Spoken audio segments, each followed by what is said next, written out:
You think about the little things. You meet your wife, you go make 3 Pro Bowls, but she shook you up a little bit, getting you to think differently. So tell us about that garden. Well, I think when people want to be successful, they say you need to be obsessed with things, and I think that's absolutely true.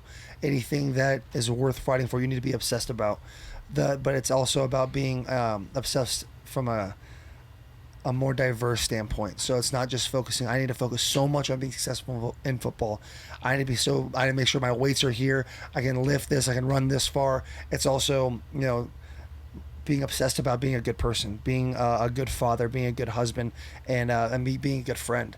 And the more you water all those plants, we talk about the garden, you water all of these plants, and if you exclude one, well, that dying plant's going to hurt the rest of those plants in your garden. So it's important to make sure you stay on those checks and balances of making sure that everything's being watered and taken care of in every part of your life. But so many times, just as social media, one of the disadvantages is many times people read into postings as a perfect life versus I wish we would post more of the process to the perceived perfect life, because there's none. The burn that comes to me to answer that question, Ben, is the burn to not quit. Success is the ability to bear pain, not be a pain. I wish I could tell you it's been 27 years of bliss. It's been great. Has not. I wish I can tell you raising the 3 girls and the son has been easy, has been great. There has been challenging times. And the biggest passion point, burn, right now that's coming to me to make sure anybody that's listening, before I go into any of the 55 interceptions, all those things, to be great in life, that God has called all of us to be great at something. There's a level of understanding that there's a burn to stay in it, to not quit, to understand that every part of it is a part of helping develop you to become the person you are supposed to be at each phase of your life. For me, man, I think it really comes from like an underdog perspective. Like you talk about the sport hernia and the stuff where I'm thinking about back when I was undrafted trying to make a team and stuff like that.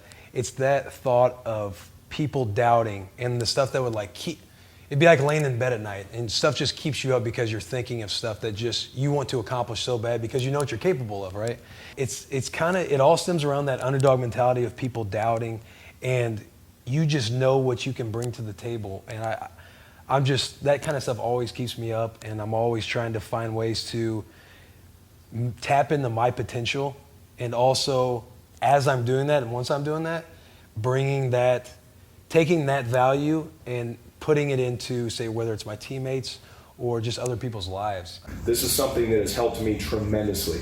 I get my mind in the right position to where I'm humble first, I start on the ground, I start on my knees, and realize it's not about me. There's a bigger purpose, my family, this team, the people I get to impact, all those lifestyle things where I live through, but trying to bring the best to everyone of myself. That legacy statement that you helped me develop, when I read that, at that point in the morning, it resets my focus as to, this is me, but this is where I'm going. Here's how I'm going to get there, starting today, starting right now at 3:30 in the morning. Now 3:31, I'm already being productive out of the next day. Now it's 3:32, let's go. How can I be even better? How can I get to that point? It's that legacy statement. It's the I am statements that really focus me and get me centered mentally. For me, it's funny. I used to be able to go to my brother's football games before I was legally able to play football in Pop Warner.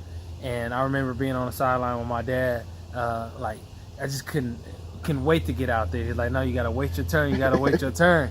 And I'm like, man, I can play.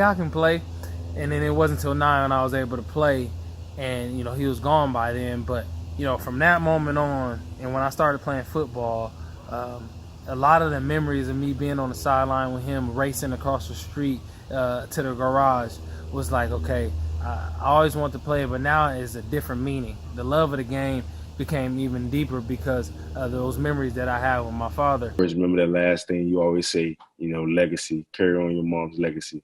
And I take that to heart every time. And, her last name was David. We have the same last name. And I got to know every time I walk out the door, I carry her last name. So I gotta be able to, represent it the right way every time I wake up in the morning, I walk out my door, before I actually leave the house, it's a picture, and like right before I get to the door of her, where I kiss it and, just thank God, and I just remember her before I walk out the door to know that I'm wearing her last name. And I gotta try to honor that the best way I can, because she did so much for me in my life, and it was so much that I want to do for her. So even though she's not here, I'm still doing what I can for her, because she raised me the right way, and it's a lot of stuff that I have to accomplish. Off the simple fact what she put me in the position to do. Not competitive, you're not going to last, because every single day teams are looking to put the best roster out there. I mean, if you don't have what it takes, or if your level of play drops, I mean, they're going to find somebody else on the street and replace you. I mean, you have to be motivated within yourself, and you have to be willing to get better every single day. I mean, you take the bad days and learn from them, and take the good days with a grain of salt and try to stack them. How about for you, Jason? Well, I think being one of 32 is what makes being in the NFL that much more special. I mean, when you graduate college, you get thrown into a pool of so many kickers, and it's how do you set yourself apart from those kickers to place you as one of the 32. You know what I'm saying? But I think there's about 100 guys out there that are good enough to kick in the NFL. I think they have the ability to kick and punt, but when they get the chance, I think they're just not in the right headspace. And so, I think a lot of people lose the battle before it even starts. But I never dreamed this big when I was a kid. I never thought, oh, one day I'm going to get drafted in the NFL, until I got to elementary, like fourth, fifth grade. We used to have assignments and stuff, and it'll have your career. What do you want to be? I put NFL. What do you want? So, and I get in trouble. My teacher would be like, "Come on, let's pick something realistic. Like, you're not gonna go to NFL. Like, no, it's very slim chance you're gonna go to NFL." Like, she always would tell me that, and I always ignored it. Like, always, I never paid attention. I still wrote NFL in my papers on my board. As I watch film, as I break down, the opponent that we're about to face that week, I just, like I said, I constantly remind myself of who I am, and I know, when I step on the field, my mindset is, I'm the baddest dude out here, and I gotta play like that. So it's like, I compete with myself, even when I get tired, even when I'm fatigued, I just try my best to just keep pushing, because, that'll help and affect me, on Sundays, and I'll be able to push through and fight, for 4 quarters on Sundays. So it's just my mindset, I feel like it's just different, and as I got older, as I matured, as I got to the NFL, it really clicked for me. Every day I just try my best to do something different. To be the man of the house at a very young age. And so it was my sister in the household and my mother and my grandmother. So I'm the only, male figure in the household. So it was like I always felt like I had this certain type of responsibility, and then given the size I had, athletic ability, it was like, all right, let's try to make something happen with it. Yeah. I almost quit, actually, my sophomore, junior year. I told my mom, I think I'm just focus on basketball. Like, I feel like that's where I want to make it.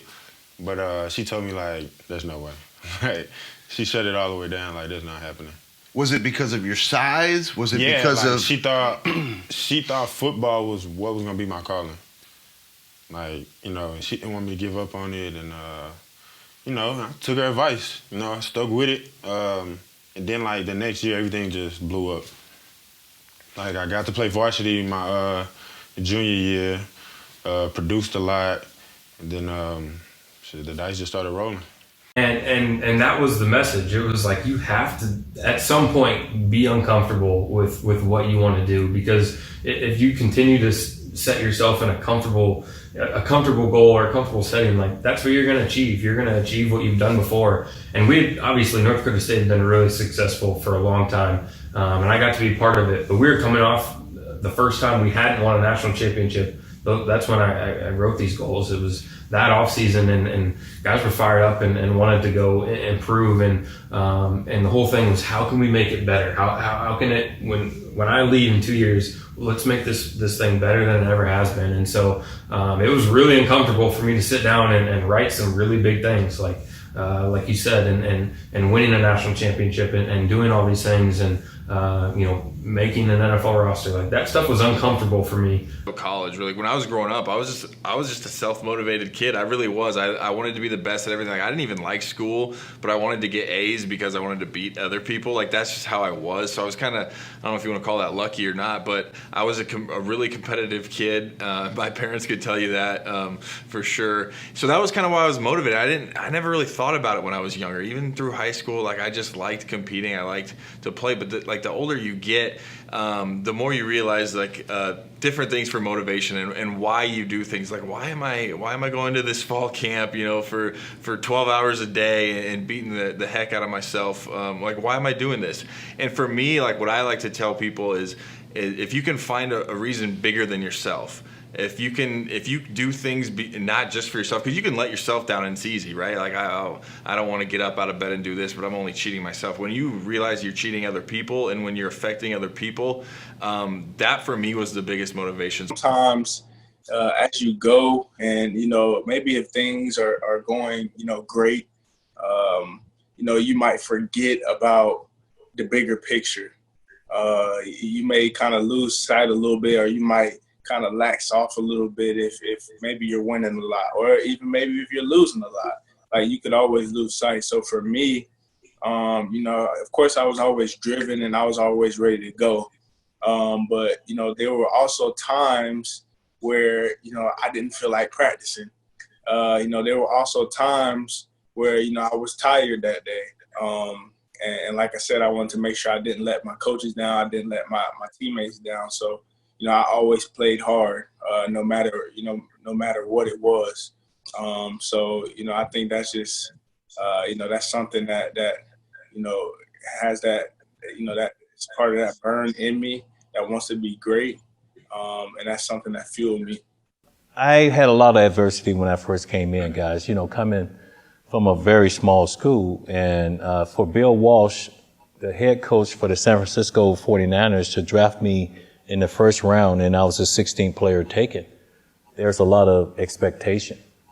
So because once you draft someone in the first round, if that player is a bust or anything like that, you're not going to be able to regroup from that. So I had some adversity when I first came in because I was dropping footballs, and that was something I had never done. And I had to fight through that adversity, and say, you know how to catch a football. You have done this, over and over again. Now, what is the cause of this? And it was this big book that they handed to me, of the offense, and it was so much I had to comprehend. So it took me a while to adjust to that, but then once I got comfortable with the terminology and all of that, I was able to just go out and just be myself, because I know how to catch a football.